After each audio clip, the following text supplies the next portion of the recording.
देवेंद्र फडणवीस हे आमचे नेते आहेत, मात्र महायुतीमध्ये सीएम पदाबाबत अजून चर्चा झालेली नाहीये। दिल्लीतल्या बैठकीत सीएम पदाबाबत वरिष्ठ नेते नंतर चर्चा करतील असं सूचक विधान बावनकुळेंनी केलं। यावर राऊतांनी जोरदार टीका केली। बावनकुळे म्हणतात त्या नेत्याचा लोकसभा निवडणुकीत दारुण पराभव महाविकास आघाडीने केलाय, अशी टीका राऊतांनी केली। तर देवेंद्र फडणवीस आमचे नेते आहेत, मात्र महायुतीत सीएम पदाबाबत अजून चर्चा झालेली नाही असं बावनकुळेंनी म्हटलंय आणि या वक्तव्यावर राऊतांनी जोरदार टीका केली आहे। महाराष्ट्रामध्ये एकनाथजी मुख्यमंत्री आहे, सरकार आहे, अजितदादा देवेंद्रजी आहे।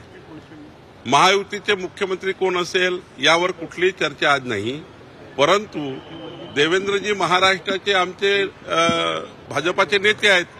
भारतीय जनता पार्टीला देवेंद्रजीचं नेतृत्व आहे। आज काही मुख्यमंत्री पदाची चर्चा करण्याची गरज नाही आहे। आमचे केंद्रीय नेतृत्व असेल, आमचे प्रभारी असेल, भूपेंद्रजी आहेत, आमचे अश्विनी वैष्णवजी आहेत, आमचे महायुतीचे नेते आहेत एकनाथजी वगैरे, सर्व बसतील निर्णय करतील। महाराष्ट्रामध्ये मुख्यमंत्री कोण असण्यापेक्षा महाराष्ट्राच्या 14 कोटी जनतेच्या विकासाकरता काय केलं जाईल याकरता काम करण्याची गरज आहे। तो त्यांचा प्रश्न आहे ना, त्यांनी कोणाला नेता मानायचं।